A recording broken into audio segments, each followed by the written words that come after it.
Hello बच्चों, let's read this question. The question says match the following column first with column second. Column first के अंदर हमें दिया है the magnifying lens is located such that image is at near point. Second हमें दिया है B the angle subtended by the object is the same as that at the near point.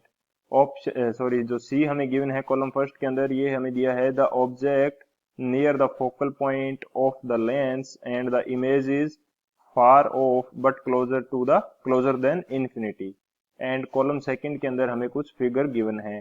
तो option हमारे पास जो ए ऑप्शन दिया है A1 B2 C3, option B A1 B2 C3, option third C A1 B3 C2, option D A2 B3 C1। तो इस question के अंदर हमें फिगर दिए गए हैं एंड कॉलम फर्स्ट के अंदर कुछ स्टेटमेंट है, तो दोनों को मैच करना है। बात करते हैं की कंसेप्ट की। तो की कंसेप्ट जो इस क्वेश्चन के अंदर यूज करेंगे हम, ये हमारे पास हो जाएगा की कंसेप्ट फर्स्ट की। अगर मैं बात करूं तो ये हमारे पास हो जाएगा इफ, यदि हमारी कोई ऑब्जेक्ट जो है फोकल लेंथ के ऊपर रखी हुई है तो इमेज कहाँ बनती है, इन्फिनिटी पे। तो इसको हम यूज करेंगे फर्स्ट की कंसेप्ट के रूप में।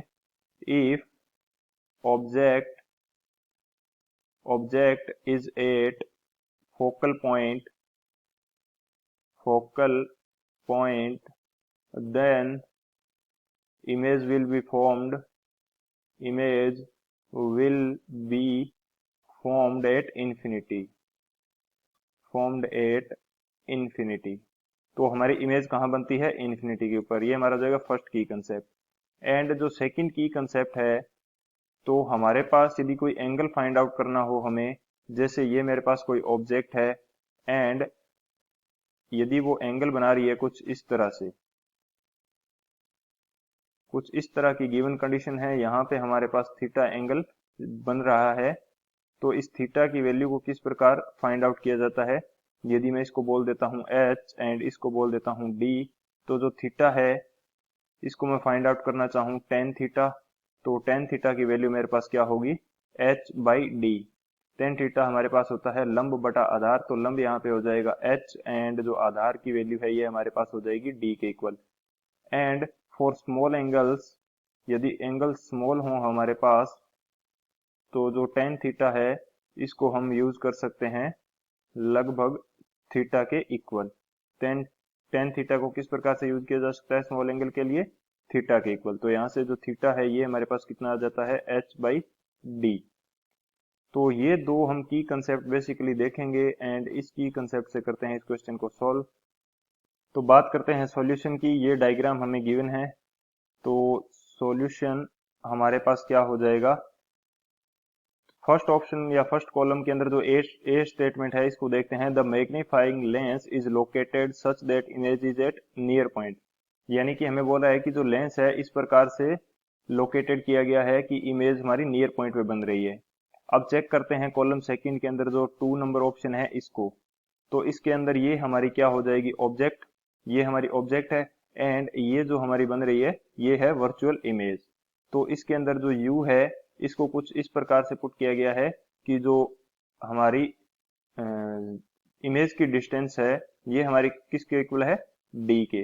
तो ये हमारी इमेज की डिस्टेंस है वी, जो हमें गिवन है डी। यानी कि डी को क्या बोलते हैं हम, या नियर पॉइंट बोल सकते हैं। डी हमारे पास क्या है, नियर पॉइंट।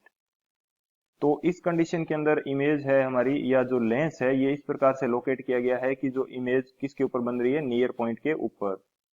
सो ए इसके अंदर हमारा क्या आ जाएगा, जो ऑप्शन सेकंड है वो आ जाएगा। अब बात करते हैं बी की। The angle subtended by the object is the same that at the near point. यानी कि जो ऑब्जेक्ट एंगल बना रही है वो सेम एंगल है जो नियर पॉइंट के द्वारा आई के ऊपर बन रहा है।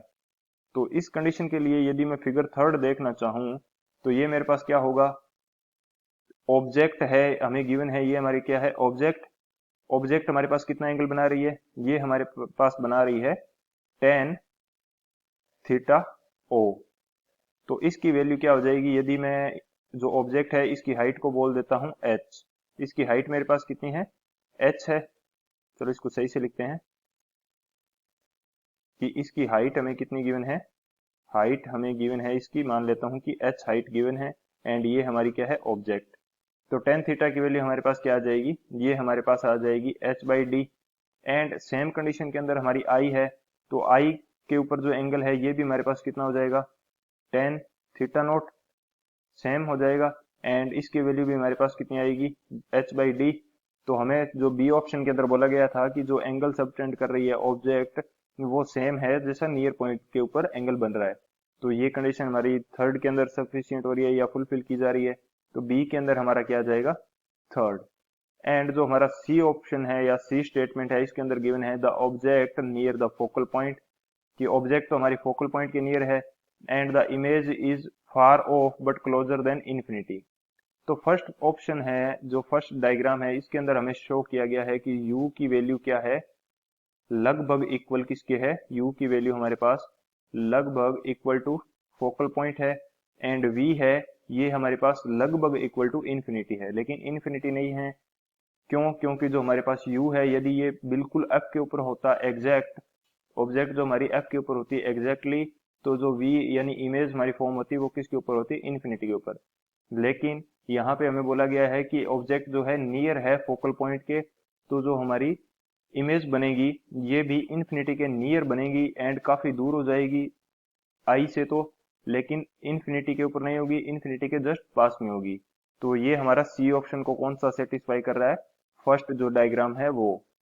तो ये हमारे गिवन स्टेटमेंट्स के लिए डायग्राम्स हमने चूज कर लिए, ए के अंदर टू, बी के अंदर थर्ड, एंड सी के अंदर फर्स्ट। अब बात करें यदि ऑप्शंस की, तो कौन सा ऑप्शन हमारे पास करेक्ट हो जाएगा गिवन कंडीशन के लिए, जो हमारे पास ऑप्शन डी है, ए के अंदर सेकंड, बी के अंदर थर्ड, एंड सी के अंदर फर्स्ट, ये हमारा क्या हो जाएगा, correct option. So option D is the final answer.